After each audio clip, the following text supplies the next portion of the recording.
Salutations spéciales à mes très chères Gauloises, Gaulois et gladiators. Je vous espère tous bien portants, moi également. Je pense que la dernière fois j'ai été très clair par rapport à mes sorties médiatiques. Et aujourd'hui je pense que je vais réitérer ces propos tout en résumant ma pensée. Et nous allons également parler des animateurs, sujet autovan de l'avenir, sujet animation de la musique congolaise. Mais avant de parler de ces sujets, je pense que Maramou et Outo, les gars, polémiques en actualité, je pense qu'il faut y revenir pour beaucoup plus de précision, tout en résumant la situation bien sûr.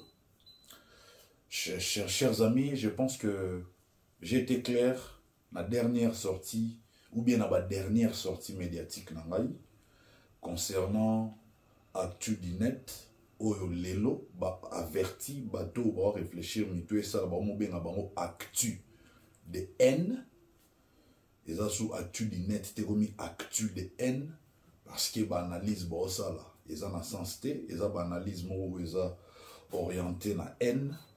Ils ont une objectivité de mon côté. Na roloba, na actu de haine que comme boloba qui que bosengi pardon na bateau, je parle du monsieur Acharabalok, on dira ça star, joueur, artiste et musicien, je sais pas moi, dans un monde moro ya rêve. Yé mutaloba qui que asengi ferego la pardon parce que à cause ça qui ferego la qui ferego la danger à mon nom de ferego la tigi danger wana a eswa longole qui danger wana donc asengi pardon qui to cause ça qui yo de to chagio niveau moko na rival na yo bo niveau moko te rival na yo za soki na niveau nini ça je ne sais pas na yeboloba na jeune wana boy comme yo mutoko sara bato. J'espère en ce moment au Oko Sapé, dernier fils, Mystère Magoda. Aux Oko Sae, je dirais simplement à mon frère héritier, Zamaele. Des gens qui tiennent ces genres de propos, ce sont des gens où au jour au matin, parce que aux années de début de carrière solo nayo, c'est vrai, tu as fait peut-être plusieurs années, mais aux années de début parce que tu es parmi bateau à succès, aux âmes ou bandagi au démarrant la carrière solo. Sache que ben fort nions au sala, ces gens-là viendront un jour dire bah kosarayo que aux niveau morona XY pour batombo la yo bah monike yo ransirons la vérité au latiango tout ça zala maele na ba flatteur ya bongo. Na vie moto yaza très dangereux pembeni ya moto kolega flatteur azate. Il faut éviter les flatteurs. Il y a mon grand frère Nayo Ferrego la Azad Moutoua Timba, c'est pas pour rien. Babenga et 12 malins. John Aroma niveau 24 malin. Oroza Loko Saï. Olo ba vérité à Yogoka. Alo Bari. Ils ont empêché à travailler. Ils ont empêché à la recherche à perfection. À Salamambwa Minenete.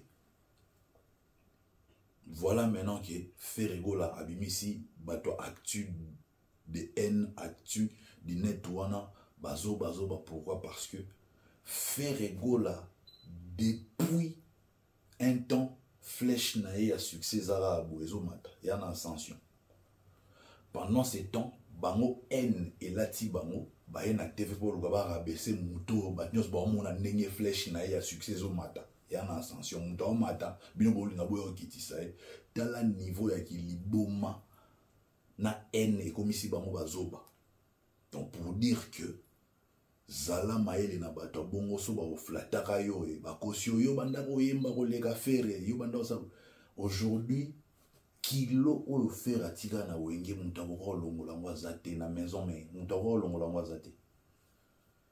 Tout le monde va pouvoir remplacer faire atika jamais pour la mission wana. Atika jamais pour la mission wana. Pour bref même Sankara loba yango parmi les musiciens, oyo bango ba regretta, c'est d'abord faire et pour faire des moutons, au sala, rejouer rôle moya munene pe makasi na maison mère. Ti lelo banda dernier fils à Longwa, non toga ba regret wana teke ba regretter non. Sankara ça l'émission mo ezana na internet. Abia pas faire et ba onyos batikali côté héritier ba moi muke héritier. Mais ba o tout batikali Mtobang sa bango susté to mutu sora longwe ou bouger bango ezate. Donc au longwaya les padres et bougea maison mère. Pourquoi? Parce qu'il représentait cette grande image. Il était comme la figure de proue en termes de chanteur, il y a groupe, bah, musicien, il y a groupe. Donc, Lelo, bah, toi, actu de haine, actu de net, wana bolandara bango, de société, mituna bango, ça va bien, te ba ma boma. Comment voulez-vous rabaisser, critiquer, et non, rabaisser, humilier, monter aux flèches, na ya succès, na position aromata, ils en ascension. Bino bolinga boyo rabaisser. Moutoto ça la plein à craquer dans ING Arena. Ana ba projet obeta Ovo Arena, ya obeta ba Arena belé, kobeta susuna Paris la Défense Arena, mouto bongo de bino bo luka. Bo rabaisser, faut être malade, mouto na bino faut zalaki, et ça la bien té. Ya moto lobi boy. Comme bino batu bo sala rabatu. Nde bo sala gi fere, bo sala soupe fere mususu kasi. Botika makelele, botika osala entreprise dans nous concentrer yango sur faire egola po bo rabaisser, bo créer siko faire mususu, bo sala pe faire mususu, bo luka mission mususu o azaki na ana rien, ou ayebanité ou bien o azana succès te, boko saye, nde boko sa ki faire après tout monde ke ye aomata, ye pa komonsa succès, wana nde to ndima bino. Boya ko diembela te na succès ya bato muta bundia komi place azapo bino boya loba ke biso muto kosaki ye biso muto sala ki boy to lina to tche na même pied d'égalité na rival na ye. Tout ça c'est du pipeau, c'est de mensonge au bozo ya kotsa bato et koleka lisusu te. Tué na kaya sœur na biso, la fille qui est venue tout bonnement. Quelle mouche l'avait piqué ou quelle mouche l'a piqué pour Robima, ça l'a sorti médiatiquement le propos des gens qui non faire était dans l'oubli ngane mutu na salika zonga à partir stade de martyr na olobarana la fille boy comme yo ozana don wana ya ba artiste ou bazara dans l'oubli yo nde mutu ya bazonga sa bango sala bango. Luka artiste msou ou aza dans l'oubli, bimisa yepe, asala mambo minene o ferego la sali, puisque yom to sali sa ba artiste. C'est comme ça neto on dit mabino. Boya ba loba ma ba sentiment te, artiste asali be fort na yemoru, yo ye na langage comme quoi que yom to fulaki, yom to salaki. Ma langage on a mon aura ba congolais. J'ai jamais vu un artiste américain, chroniqueuse, chroniqueur, chronifoiti, journaliste yo loba non. Gab Nasala, Jay-Z, pour Jay-Z à Koma Oyaza. Jay-Z était dans l'oubli, Ngam Nasala Jay-Z. Ngam Nasala Beyoncé, Beyoncé était dans l'oubli. Ngam Nasala Chris Brown était dans l'oubli. Cette idiotie-là, on la retrouve que chez les Congolais. J'ai jamais vu un journaliste nigérian venir à la télé dire des bêtises comme quoi Davido était rien, était dans l'oubli. Ngam Nasali Davido, Ngam Nasali Wizkid, Ngam Nasali Rema, Ngam Nasali Barnaboy, XY. Tout le monde n'aura pas congolais. Tout le monde n'aura pas congolais. Et comme ce qu'on disait, mon refrain, ça commence maintenant à énerver, franchement. Que ba idiot, na ba idiote, ba leki na TV, ba bandi oko ça va tout facilement. Et puis ba tu misus peut ba faible d'esprit, bon dit ma bon. Il n'y a aucun journaliste, aucun chroniqueur, chronifoiti, je ne sais pas moi, présentateur, présentatrice, animateur, animatrice, oyo, asala raba artiste et musicien, c'est faux et archi faux. Tous ceux qui ont tenu ce genre de langage avec Koffi Olomide, bah lis-moi, bah si là, Koffi Olomide, toujours Koffi Olomide. Tous ceux qui ont tenu ce genre de langage par rapport à Papa Chéri Jibem Piana, Ouerason, Basila, Balimo, Papa Chéri Jibem Piana, Ouerason, Bazakaka. Donc pour nous, là, c'est qu'il y a un langage, moi, de côté Simba, les sous-sous, Je me rappelle les rivales de Ferré. Vous comprenez que quand on a ça l'analyse, il y a la culture congolaise, il y a la musique congolaise, je ramasse un peu tout. Les rivales de Ferré. Il y avait une dame où il y a une communauté à Bangamboana. Bref, il y avait une dame où il y a Asalaye, Namna Salaye, Boebo. Après quelques années, tu as mon azongi na makolo artiste, on a fukami azolela, obondela, et nazongi musalanga, et nazongi musalanga. Alors j'aimerais que beaucoup de micro, bolobaki. Est-ce que yo kaka muto salaka artiste ou sera tenir sous balanga joie? Beaucoup luka, comment tu t'appelles, je pense? Qui c'est qui c'est njoro? Beaucoup de micro. Bobaki yo lobaki yo muto salaka et tozongi le sous lelo. Est-ce que yo kaka muto salaka et? Ezara ba propos ya bato nzala. Bato bana posa ba chabangoka. Ana posa ba kabele mbongo ba okipete ale aena media abando tenir ba propos mo ba genre wana ki ngam na sala ona lobi bino ba bosalaka bino bolongola ka batu dans l'oubli boluka ba artiste oyo bana succès te bosala bango boluka ba artiste bana dans l'oubli bosala bango poto mon apeke non après faire gola après rival ya faire gola après papa chéri après Koffi Olomide après Werason na sali X na Y. Tout le monde a raté. Si vous avez un succès, un artiste, un seul effort, un bango pour bino boya au diembela. Donc désormais défi to possible no ya mwana bo luka déjà dans l'oubli, bato basila, bo sala bango. Bo fula bango, pour bino bo fula. On les a ba propos ya bato ba perdre ba repère, bato basuna na eloro sika ya kopesa te, maele suke komika ngana sala. Ya omoni biso to ya ko démontrer mambo to sala mais tout est là ngo to loté. Tolobango bayeba pour batu bayeba yango sugo mteza ko introduire na kota na deuxième sujet ya ba animateur et puis je pense que dans soukana sujet moko dans la bref na sujet on est pour na cadre de dépravation des mœurs autrement na Congo mais tout autant on a sujet à ba animateur peut introduire biso na dernier sujet. J'ai vu les gens, certains Gaulois, Gauloises, gladiateurs, ils ont le droit de baka animateur na biso Blaise créateur na Koulousou. Que non, tu vas sentir les sous-sous. Na mon écoute commentaire, mon moutouma lobby, faut pas longo la Blaise sobriqué wana ya créateur batigara Blaise. Pour création, on va sentir en mode sous-start, créer le roman, tout ça va ni depuis qu'il est venu, après qu'il a Seben, Bassantara et sous-start. Au moni, vous pouvez tout dire, mais c'est un phénomène, je ne sais pas si on a oublié un phénomène, passez-moi l'expression, c'est un phénomène que nous sommes en train de vivre depuis longtemps. Nga le rôle nazala avant-gardiste, na monara déjà loin. J'avais compris que mambo ba animation oyo na ba générique oyo et aussi la succès et ezala sous na succès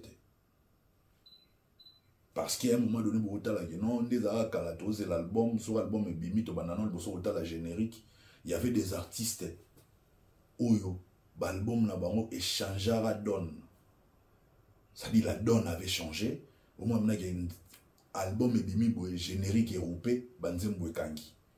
Tout le monde n'a pas Koffi Olomide, pas Ferré Gola aussi, même pas rival Naye, pas papa chéri, même pas Wera. Je vais vous donner les indices. Je prends seulement Maison Mère parce que Maison Mère est un seul orchestre auto-ébi vraiment qui est Bango Pena Balala non mini na générique. Vous savez qu'il y a, lorsque Wera son azora animateur Petit Nabiso Bercy, dans azora Petit Bercy, azara sûr qu'il y a animation et au kanga et au simba. Mais vous voyez un album on a nzembo kanga ezani. Ezara nzembo imba imene zengaluke tout le salama. Zengaluke tout les animations t'es nzembo ya Wera. Oache. Une chanson folklorique de par origine ya nzembo wana. Ya on te kanga ya on te simba album wana. Je me rappelle à l'époque, non, de Gouda, on a Sankara na plateau, salé lango promotion à niveau à Niama. Générique et bandé au perdre vitesse. Je me rappelle même les rivales de Ferré. Générique au Babouranga Kuna. À ça là, générique, moi, il y a 13 minutes. et la sarabatu ba lembara yango générique moulaï boy ba misusu générique et là tout ça. Moi maintenant quand il y a des choses comme ça, je me sers de ces exemples là pour réfléchir et trouver la bonne solution.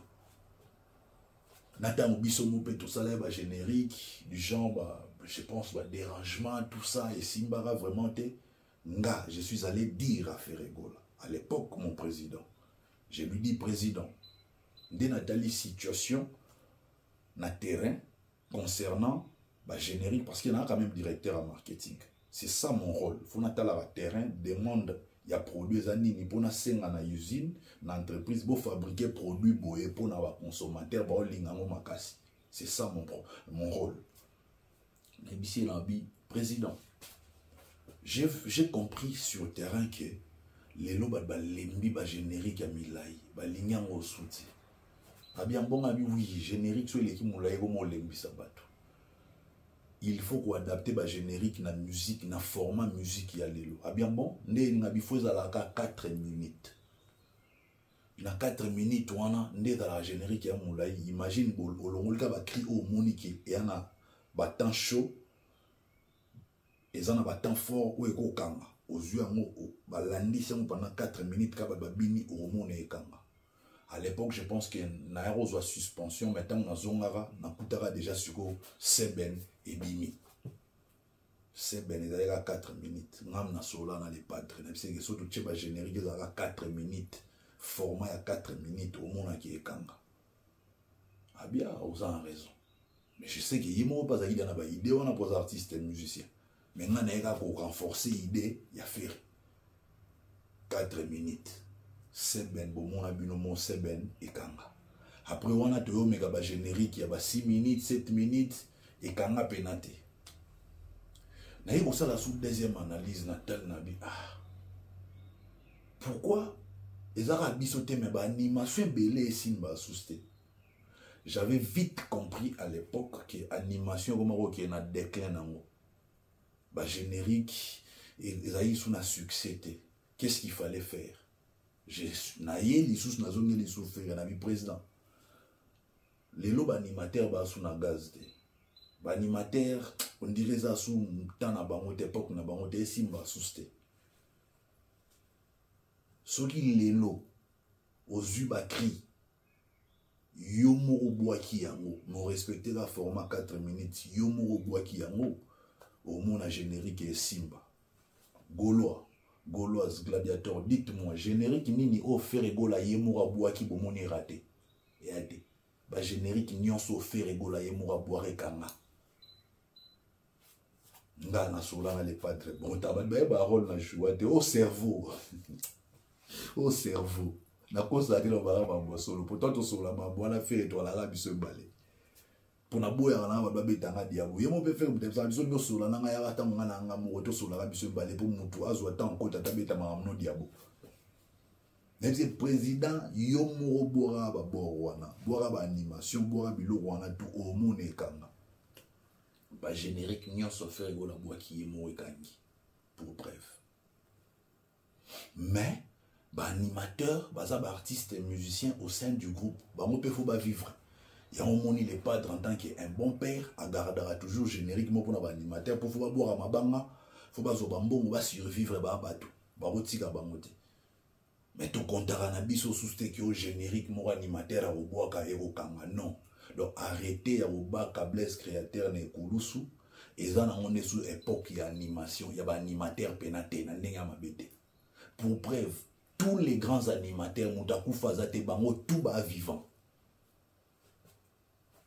Bango tout bas vivant, en commençant par Robert Ekokota, Tutu Kaluji, Juna Mumbafu, en passant par les Bill Clinton, les Nani frère Yassero Ayembarasa, Alanga Namonae, Nalonga Yamotemana yo, Nana Monae, Bonwana Sabe, Brigade Sarbati, Brigade Sarbati, vivant, Kérosène, Baza, Apocalypse, Bazaba, CNN, tout le monde est vivant. Moutakou Azate.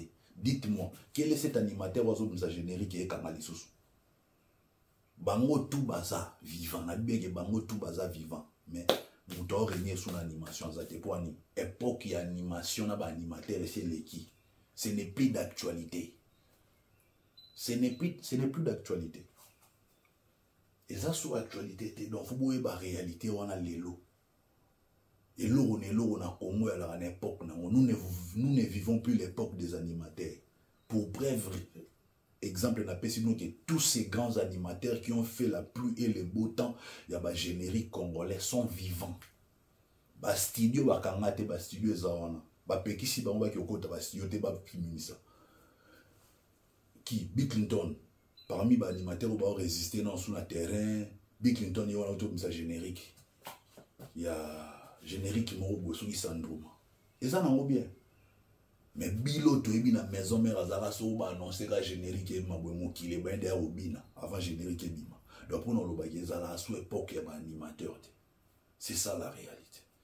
Vous avez quelqu'un comme Brigade, til les lois en voix na et non vous qui été. Dernièrement, regardez sur une émission pour un papier mboma. Au senti que sur azo boire, voir wana autobi à brigade ezaka kana ba nianswa. Mais pourquoi succès ça sauté? Tozo vivre époque ya ba animateur qui sousté animation ça sousuna. Ndenge zaï kala na gaz te. Ba animateur il va remonter kala na orchestre parce que il faut ba tenir ba concert. Quel est ce leader qui azoyemba, azobina en même temps il monsoa ça l'animation. En tout cas, il y a moins qu'il y a la robot.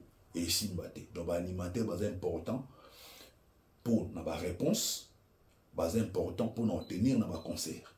C'est ça le rôle de l'animateur communal. Donc, arrêtez de mettre mal à l'aise un animateur ou un moussala naïe, un orchestre.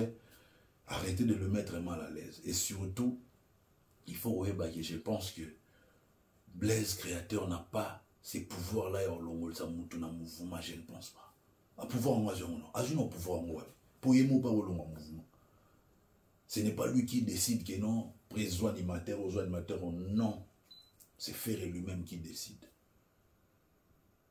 Demandez simplement à Blaise Créateur que non zongi sa performance auto ebela wana c'est osana pas la cause c'est un temps où il y a pas Ferré ne bandeli zongi sa performance wana.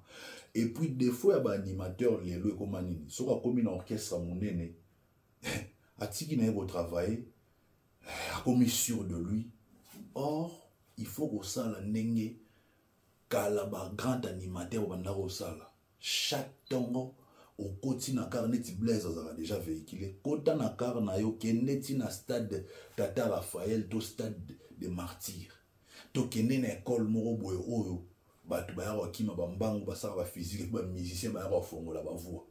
Oyoka certainement ba animateur bazana bazoboaka baroboka cri mususu epesio inspiration au développement na ndenge na yo ezala bongo yo ainsi ba Bill avant bando ba Bill Clinton avant bando boka pa na wenge maison mais ba muta wapi na be colt akenda na école azo ganga fort ofongola mongongo na ko ganga na ko fongola mongongo azo créer pe ba cri lelo ba animateur so bokoti na groupe amunene bozala sous esprit recherche te faut aux un esprit recherche.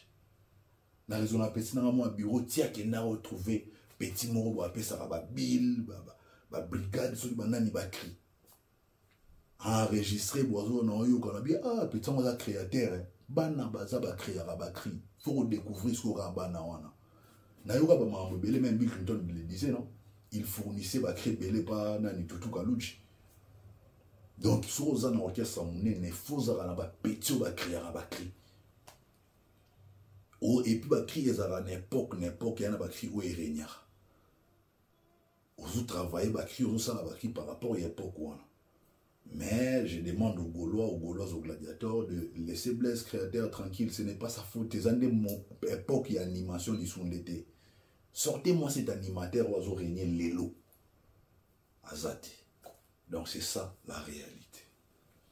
Alors, je vais chuter en disant ceci. Na constaté dépravation des mœurs na Congo et comme de la monnaie courante et comme le roi Mayo Tomelaka.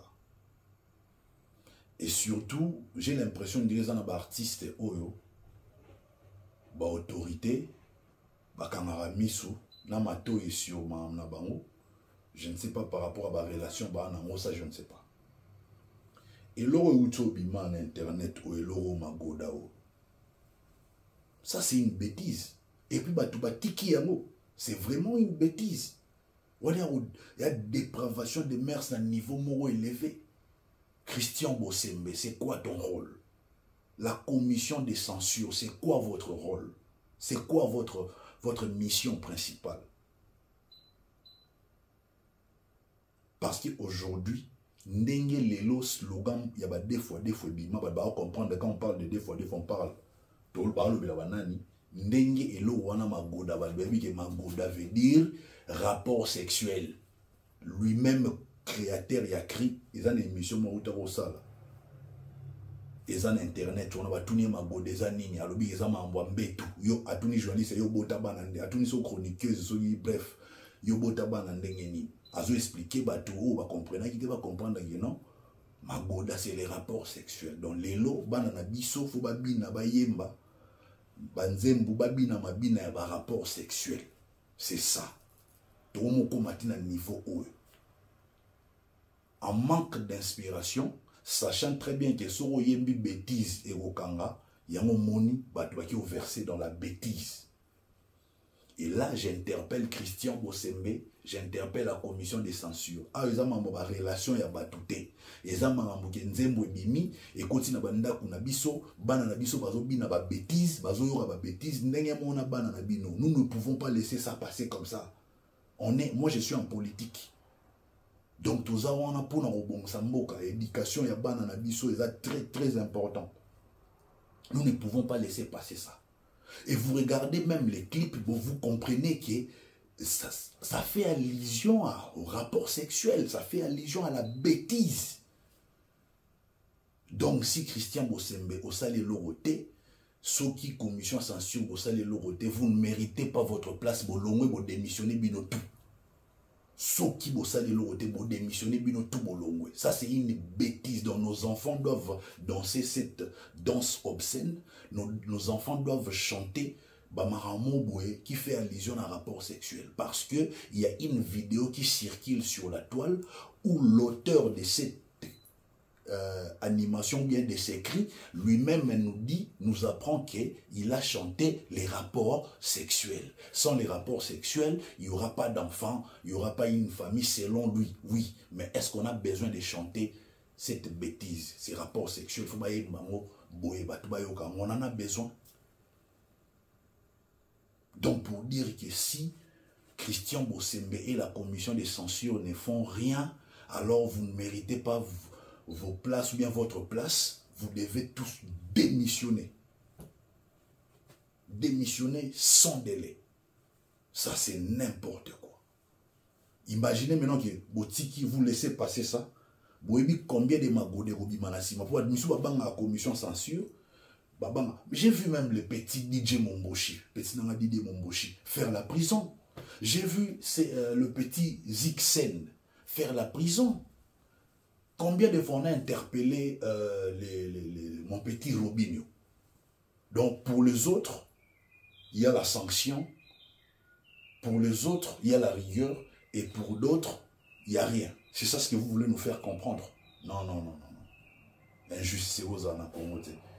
Il faut nous embouana bokanga yango. Bosenga kolo na bakota na bazonga na studio ba bandela yango et puis ba bandela clip wana ezana danse mo très ça dit salité quoi. Autre ndo na kala makambo salité ya na clip wana. Il est temps. Ya normal. Ça dit na moni moi na biso mon ke famille azoyemba magoda. Ya moi si en plus moi na mo azana 6 ans. Ya moi si azoyemba magoda. Na odi kanda moko posa na Panza TV. Na beta TV liko fe panzana. Mato Panzi TV tant ba somba TV mususu ba kutara clip en eleka. C'est très très grave ça, c'est vraiment grave. Il faut m'embaucher changer la mboka na biso.